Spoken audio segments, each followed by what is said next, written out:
They are building literally a I said it before, a JP Morgan rival once they get their banking license. They're going to be incredibly well capitalized. Forbes is calling Ripple's transformation a $180 billion reinvention. We had to get into cryptocurrency. We didn't have any other avenues. We didn't have any banks. The largest financial institutions shut us out. And you know what's really interesting? Now they're all coming back. There's always a great explosion and then a Cambrian extinction of companies. They try to shake me out, but I was born ready.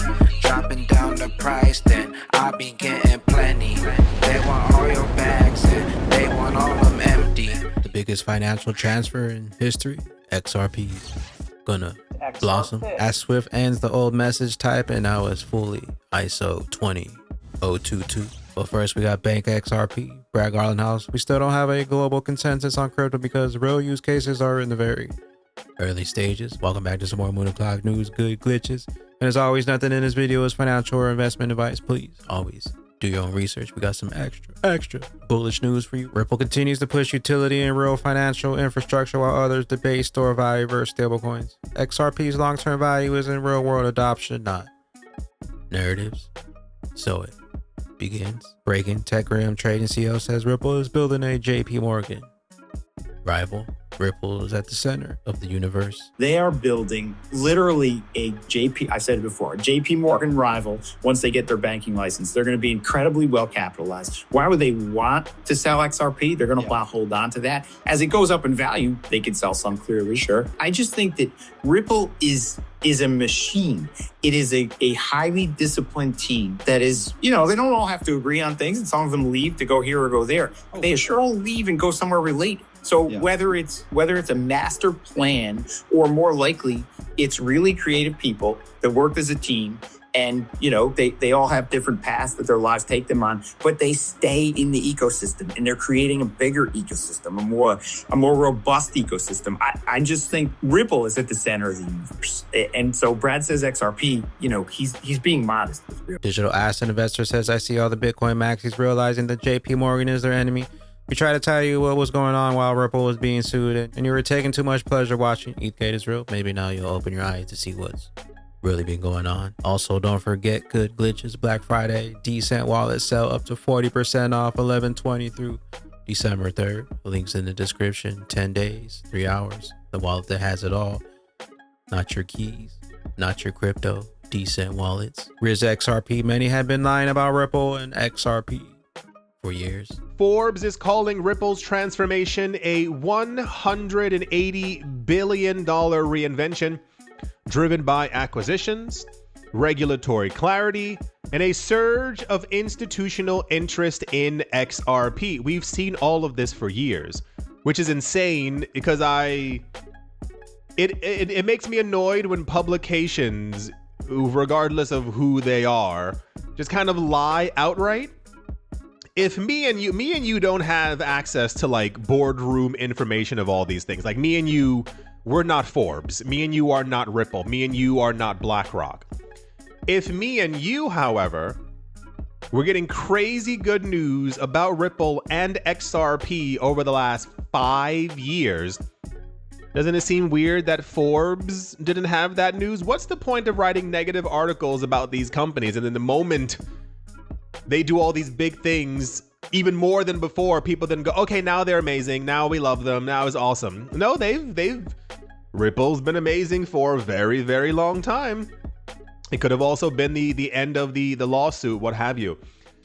It says, freed from the SEC, Ripple has gone on an acquisition spree. If you've missed the last couple of months, they have been buying a large amount of companies. They've been purchasing a lot of treasury companies. The idea would be in the very near future, 2026, we are going to see basically custody and treasury solutions kind of take off. You have all these companies, all these governments, all these countries who are buying up huge amounts of Bitcoin and Ether. If you can be the company who holds this money for them, Ripple is basically setting themselves up to be a BlackRock. That's not even a joke. Like, this is how you do it. You acquire these companies and have the paperwork to, the legal duty to be able to hold these coins for institutions, for governments, for banks. You start holding these coins for these companies, and this company says, okay, we're giving you 10 billion, we'll give you so and so. If cryptocurrency prices then end up doing a 10, 15, 20x over the course of a 3, 5, 7 year period, well, Ripple then is now holding $1 trillion worth of cryptocurrency assets. The longer they do this and the longer that it works, other companies go, well, Ripple's been around for 5 years doing this. We're going to start using them. More money goes into it, then eventually you become a company who's holding $17 trillion worth of assets. The other part has to do with tokenization, as I've been going over and over.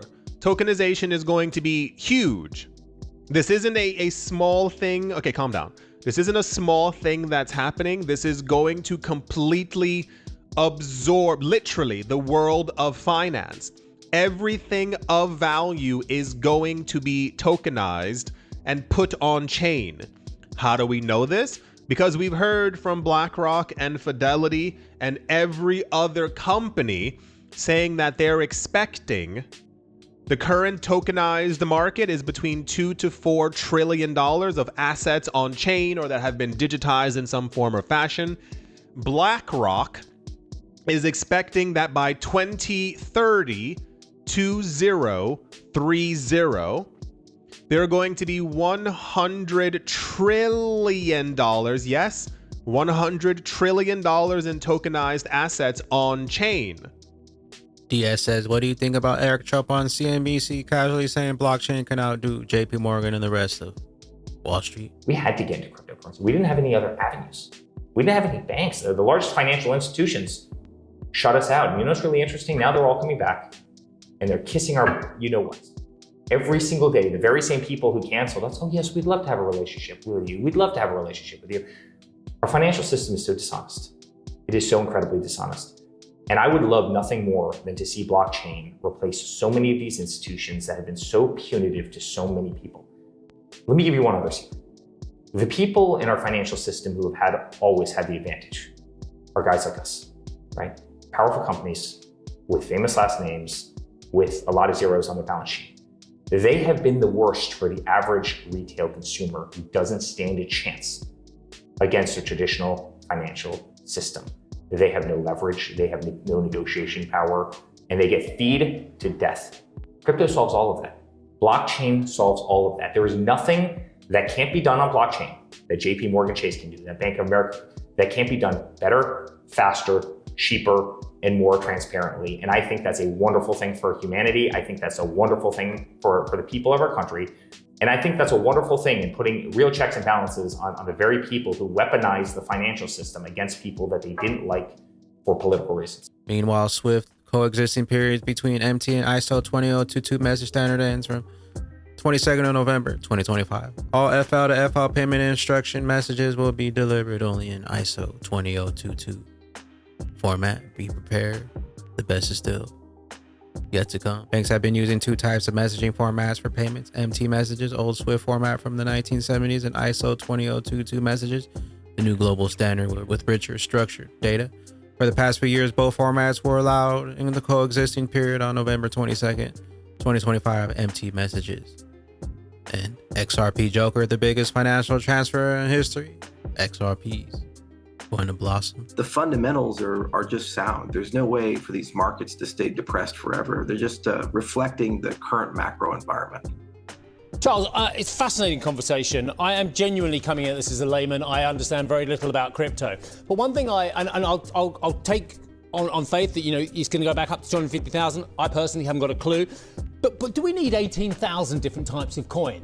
This is my point. Okay? No. I mean, but you know, Bitcoin, get it. Ethereum, get it. Solana, get it. Doge, whatever. But 18,000, Charles?